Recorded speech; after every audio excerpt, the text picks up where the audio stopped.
Va ora in onda la rubrica Socioterapia,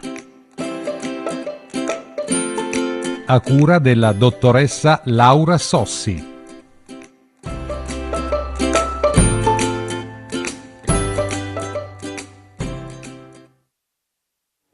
Cari tutti, buongiorno. Sono Laura Sossi, socioterapeuta, mediatore familiare. Mi incontro di nuovo con voi, questa volta con un tema a mio avviso molto interessante. Come voi sapete, la mia formazione è pure sociologica, quindi io sono molto attenta a quelle che sono le situazioni sociali che avvengono attorno a noi, che a volte ci possono causare dei disagi, ci possono causare delle tensioni che possono essere anche inopportune. Sono molto contenta di avere qui come ospite una cara amica, Muri Sahic, che è venuta a trovarci perché è come testimonianza di una relazione di rispetto reciproco fra le varie persone di religione diversa. Grazie di essere venuta, Muri. Buongiorno a tutti, buongiorno Laura. Grazie per avermi invitato alla tua trasmissione. Grazie, ti ringrazio. Dunque, Muri viene dalla Bosnia, adesso vi spiegherà lei in due parole, insomma, vi spiegherà alcune situazioni insomma, che lei ha vissuto nella sua vita. Si è trasferita in Italia dove ha costruito la sua professione, oggi è contitolare di un negozio di parrucchiera a Cappella Maggiore che si chiama Dentro lo Stile, dove andiamo in molte. Sì. E quindi io ritengo che sia importante avere delle testimonianze dove si esalta il rispetto dell'altro, il rispetto delle religioni diverse in virtù di un rispetto della persona in quanto tale. Raccontaci, Muri, tu sei andata via da casa tua, dalla Bosnia, tu eri di una città che si chiama Doboj, vero?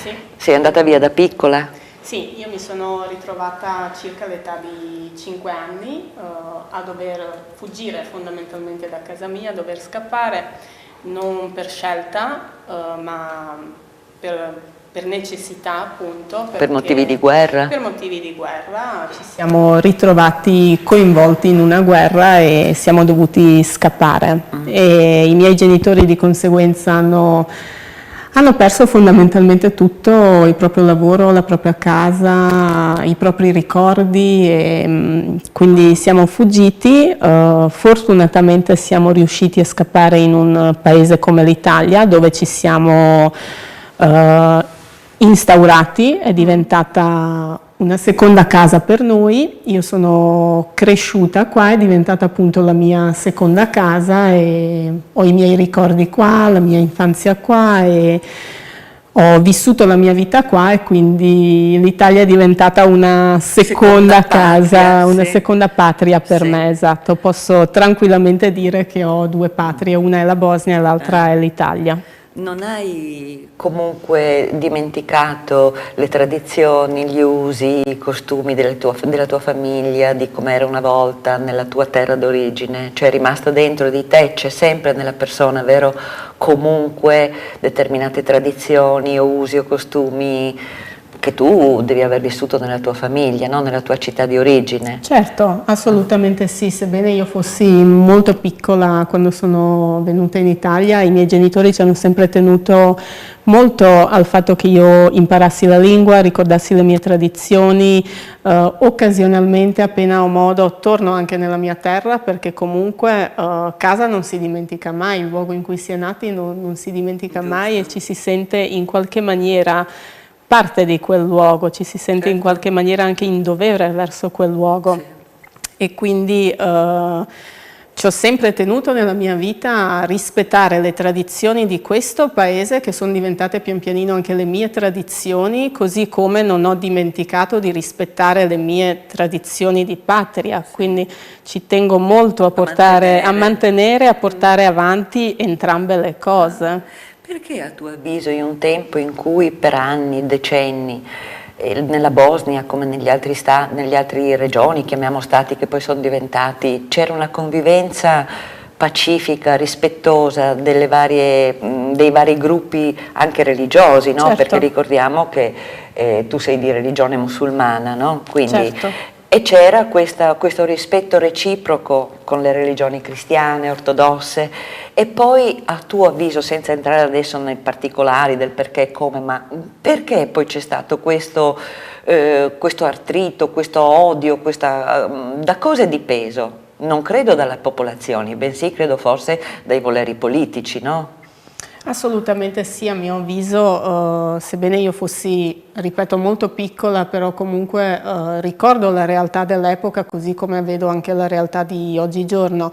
La Bosnia era popolata da 3 popolazioni di etnie diverse, i croati, i serbi e i bosniaci musulmani. Si è voluto un po' sfruttare questo fatto delle religioni per nascondere in realtà cosa c'era sotto, e sotto c'erano soltanto degli interessi economici, politici, territoriali, e quindi è stato fatto in modo di utilizzare un popolo che all'epoca era anche un popolo, permettetemi il termine, ignorante o comunque con una media culturale un po' più bassa. Si è voluto un po' sfruttare questa mentalità che c'era per aizzare i popoli tra di loro e nascondere cosa in realtà c'era sotto. Sì. Purtroppo le guerre sono sempre pilotate da poche persone che utilizzano noi comuni mortali, che siamo persone più deboli, ci utilizzano per odiarci tra di noi, e noi siamo intenti nell'odiarci tra di noi, nel perdere tempo a odiarci e non vediamo cosa c'è dietro.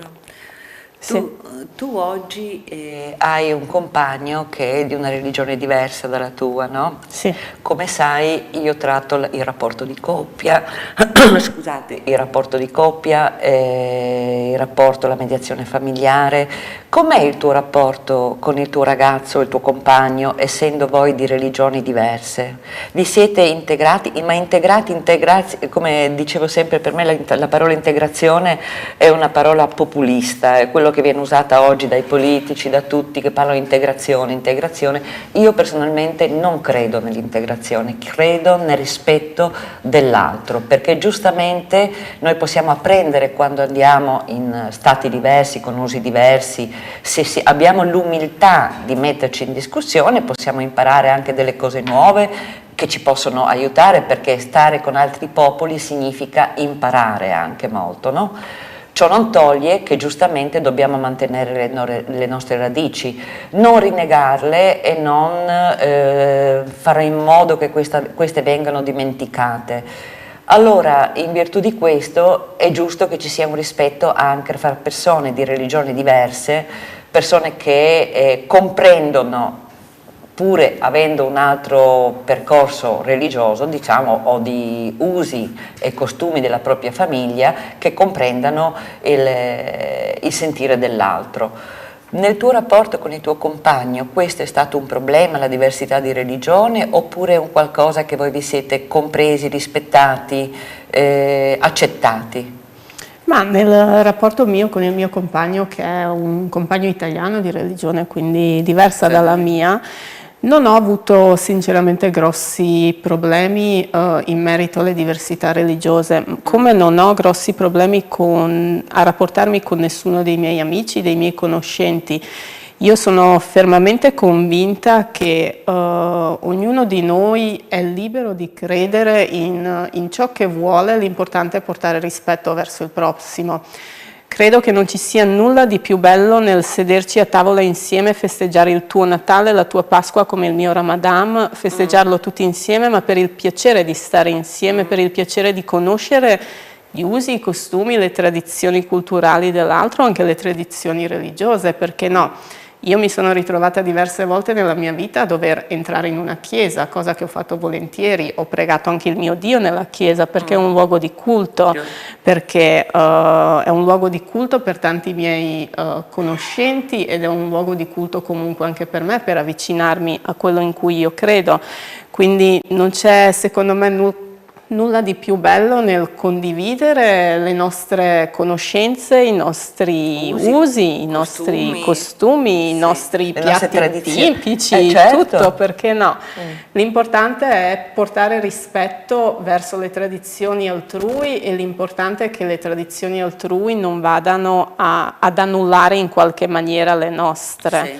Quindi io sono più per la conoscenza delle persone, per la conoscenza reciproca. Non credo neanch'io molto nell'integrazione, perché l'integrazione è una parola fittizia, c'è la convivenza, la civile convivenza delle varie persone. L'integrazione non è neanche una parola sana, perché non è giusto che io rinunci al mio modo di pensare. Alle tue origini, alle tue radici. Esatto, è giusto però che possiamo fare in modo di diventare amici, di prenderci per mano e comunque di rispettarci, diventare una forza ancora più grande. Credo in questo, ripeto, non ho avuto finora nessun tipo di problema né con il mio fidanzato né con la sua famiglia che mi adora, che adoro, ci ritroviamo a festeggiare il Natale insieme, mi fanno gli auguri per il mio Ramadan, quindi non vedo sinceramente grossi problemi in queste cose. È sempre un fattore anche direi di intelligenza e di umiltà. Cosa vuol dire? Vuol dire che a volte molto spesso noi dovremmo anche un attimo porci il quesito dell'altro, no? Perché noi dobbiamo essere rispettati, non dobbiamo rispettare? Se l'altro ci rispetta, se l'altro è disposto a un dialogo con noi, perché non farlo? Poi, come purtroppo è successo a Murri nel suo paese di origine, ci sono sotto sotto delle velleità politiche che vogliono fomentare, ma questo dipende da noi. Oggi abbiamo molti strumenti adatti a poter capire tante cose, non ultimo il computer, internet, che per certi versi può essere negativo, però se visto nell'ottica giusta può essere anche un messaggio positivo in cui comprendere la storia, comprendere il perché, comprendere cosa è successo. Murri mi ha raccontato una volta un aneddoto bellissimo a mio avviso, che mi ha commosso, perché questo è proprio il senso dell'essere umano nel suo rispetto massimo. Mi ha raccontato, appunto, lo lascio raccontare a lei, quando sei andata a Mostar con il tuo compagno. Sì, era la prima volta che il mio compagno veniva in Bosnia, aveva espresso il desiderio di andare a Medjugorje, che è un luogo di culto appunto per persone cristiane, cattoliche. Io l'ho accompagnato volentieri in questa sua avventura, ci sono andata volentieri e servito anche a me. E Mostar si trova molto vicino a Medjugorje, quindi abbiamo colto l'occasione per visitare questa città comunque che io porto nel cuore. Ci siamo ritrovati a pranzare nella piazza centrale di Mostar a mangiare i tipici cevapcici che in tanti conoscono, è un piatto tipico balcano. E ad un certo punto, erano le prime ore del pomeriggio, ci siamo ritrovati a sentire il muezzin del minaretto, che è il richiamo della moschea per i musulmani, e lui, siccome non conosceva questo richiamo, mi chiese cos'era. Io gli spiegai che era il richiamo alla preghiera per i musulmani. Pochi minuti dopo abbiamo sentito da un altro lato della città le campane di una chiesa, quindi era il richiamo per i cristiani a recarsi nel loro luogo di culto, così come pochi minuti dopo abbiamo sentito le campane di una chiesa ortodossa che richiamavano i suoi fedeli, quindi di religione ortodossa.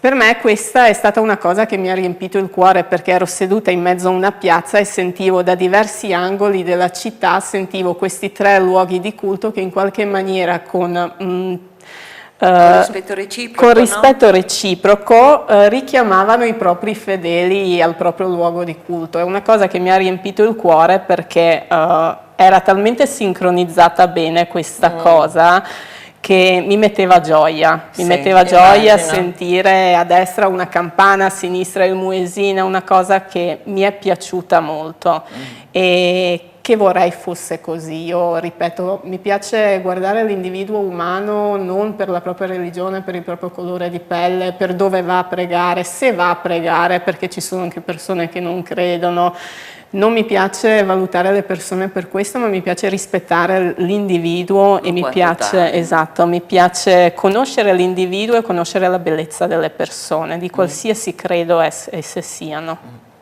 Sì, credo che questo dovrebbe essere il messaggio che noi dobbiamo dare oggi, nel 2000 e passa, cioè non dobbiamo chiuderci di fronte all'altro, dobbiamo cercare di proprio di capire, di conoscere. Questa è conoscenza, questo è rispetto, questo è la bellezza dell'essere umano in quanto tale, del vivere, del conoscere. Quindi io mi auguro che questo nostro incontro, questa testimonianza che secondo me è anche deve essere un messaggio, no? Un messaggio di conosciamoci. Se poi una persona che sia questa di religione musulmana, ortodossa, atea, cristiana, dovesse essere maleducata, non rispettosa nei nostri confronti, siamo liberi di reagire di conseguenza, però finché invece avviene il desiderio reciproco di conoscenza, di porci in un certo modo, accettiamo questa diversità, perché la diversità è una bellezza, è un valore aggiunto, non è un qualcosa che ci toglie qualcosa, ma è un qualcosa che ci dà qualcosa. Quindi, cari amici, io vi saluto con questo incontro, con il piacere di aver avuto qua Murri. Grazie a te. E vi auguro una buona settimana. Pensateci a quello che noi abbiamo dialogato. Se avete qualche domanda o qualche pensiero, sappiate che la mia mail è laura-sossi@yahoo.it. Il mio numero di cellulare è 392 170 1936. E arrivederci a Dentro lo Stile. Arrivederci a tutti. Buona giornata.